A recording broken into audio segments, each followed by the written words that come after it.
नमस्ते मेरे देशवासी और सनातन हिंदू धर्म को मानने वाले महान लोग। हमारे भगवत कथावाचक अनिरुद्धाचार्य जी महाराज और प्रेमानंद जी महाराज महिलाओं के चरित्र के ऊपर टिप्पणी करके आज पूरे देश भर में फेमिनिस्टों के निशाने पर है। जगह जगह उन दोनों आचार्यों के बारे में उल्टा सीधा बात कहा जा रहा है। पहले उन दोनों आचार्यों ने क्या बोला आप वीडियो देखिए, बाद में मैं अपनी मत बोलूँगा। क्योंकि अब लड़कियां लाते हैं 25 साल की। अब 25 साल की लड़की 4 जगह वो मुंह मार चुकी होती है, सब नहीं पर बहुत। और वो 25 साल की जब तक आती है तो पूरी जवान होके आती है। जब जवान होके आएगी तो स्वाभाविक है कि वो अपनी जवानी कहीं ना कहीं तो वो उसकी जवानी फिसल जाएगी या जाएगी। जैसे कि अभी एक लड़के के संग हनीमून मनाने गई, परंतु वो किसी और के साथ वो रह चुकी थी, उसके साथ चक्कर था। वो ड्रम वाला केस अभी पुराना हुआ नहीं ज्यादा। और आज बच्चे बच्चियां कैसी पोशाकें पहन रहे हैं, कैसे आचरण कर रहे हैं। एक लड़के से ब्रेकअप, दूसरे से व्यवहार, फिर दूसरे से ब्रेकअप, फिर तीसरे से व्यवहार, और व्यवहार व्यभिचार में परिवर्तित हो रहा है। कैसे शुद्ध होगा? जब 4 पुरुष से मिलने की आदत पड़ गई है तो एक पति को स्वीकार करने की हिम्मत उसमें नहीं रह जाएगी। ऐसे ही जब 4 लड़कियों से व्यभिचार करता है तो वो अपनी पत्नी से संतुष्ट नहीं रहेगा। 100 में कोई 2-4 कन्याएं ऐसी होंगी जो अपना पवित्र जीवन रखकर किसी पुरुष को समर्पित होती होंगी। कैसे वो सच्ची बहू बनेगी? जो 4 लड़कों से मिल चुकी वो सच्ची बहू बनेगी।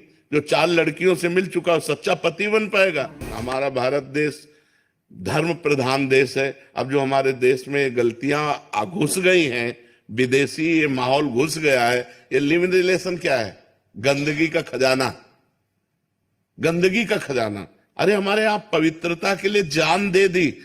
जब मुगलों का आक्रमण हुआ तो पवित्रता के लिए जान दे दी, लेकिन छूने नहीं दिया शरीर को। आज पहले ही वे विचार किए बैठे हुए हैं, पहले ही गंदे आचरण किए बैठे हैं। क्या जाने उस पवित्र धारा को, क्या मानेंगे पाणी ग्रहण को? नहीं, जिस पति ने पाणी ग्रहण कर लिया उसके लिए जीवन समर्पित किया जाता है। हमारा भारत देश है, हमारा विदेश नहीं कि आज इसके साथ कल उसके साथ। पर मैं अनिरुद्धाचार्य जी महाराज और प्रेमानंद जी महाराज के साथ पूरी तरह 100% सहमत नहीं हूँ, क्योंकि हमारे समाज के चारित्रिक पतन में महिला जितना जिम्मेदार है पुरुष भी उतना ही जिम्मेदार है।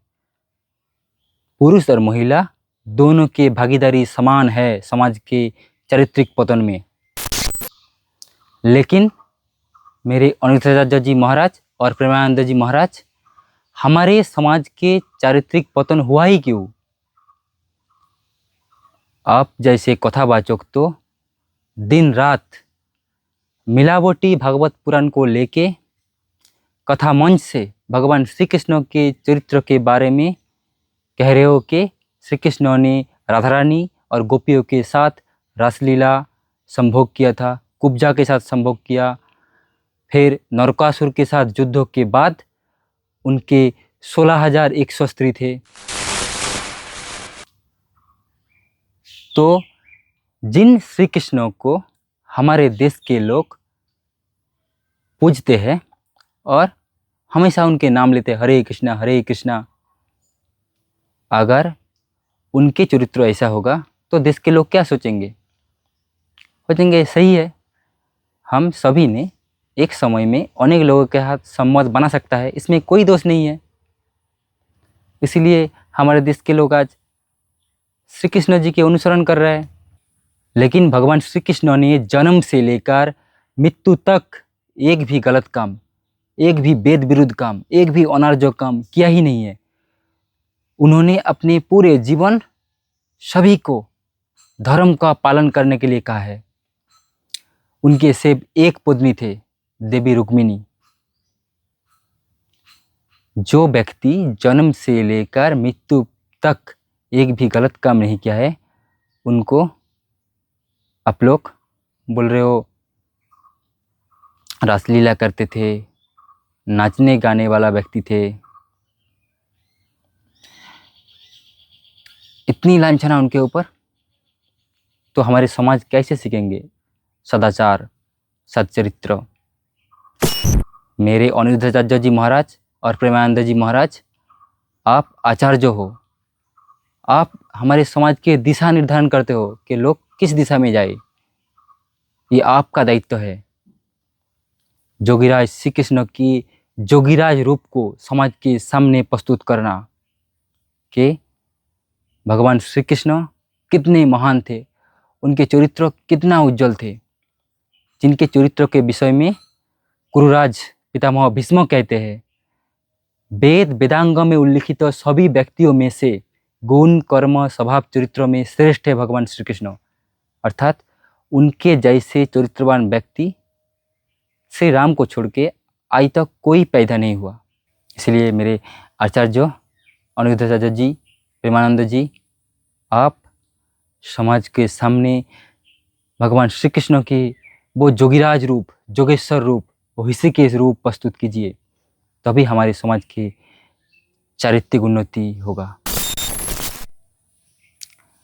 और मेरे देश के लोग, आप अनिरुद्धाचार्य जी महाराज और प्रेमानंद जी के महाराज के बारे में उल्टा सीधा बात कह रहे हो। अरे वो आचार्य जो है, उन्होंने अपने सारे जीवन इस समाज की उन्नति के लिए दिया है। क्या ये बात सत्य नहीं है कि हमारे समाज का चारित्रिक स्तर बहुत नीचे है? ये प्रैक्टिकल है और प्रूव्ड है। हमारे समाज के आज बड़ी संख्या के पुरुष, महिला, युवक, युवती एक ही समय में अनेक लोगों के साथ लाभ अफेयर में शामिल है। विवाह के पूर्व में ही लिव इन रिलेशन, फिर झगड़ा चल रहा है, मारपीट हो रहा है, love triangle, acid attack, suicide, मायूसी के साथ जीवन यापन कर रहा है, मर्डर तक कर रहा है। ऐसा करके अब अंधकार की तरफ, नरक की तरफ जाओगे। पूरे जीवन भर, रत्ती भर शांति नहीं मिलेगी। इसलिए मेरे देशवासी, आप हमारे जो सनातन वैदिक संस्कृति में 16 संस्कार दिया गया है, 16 संस्कार के सबसे महत्वपूर्ण है विवाह संस्कार। और हमारे जो जीवन के 4 भाग कहा गया है, ब्रह्मचर्य, गाहस्थ, वानप्रस्थ, संन्यास। इससे पहले ब्रह्मचर्य का पालन कीजिए, फिर विवाह संस्कार करने के बाद एक पतिव्रता होकर, एक पत्नीव्रता होकर जीवन को सुखमय जीवन बिताइए, तभी आपको शांति मिलेगी। आप ईश्वर के साथ भी कनेक्ट कर सकोगे और एक श्रेष्ठ जीवन जियोगे। धन्यवाद।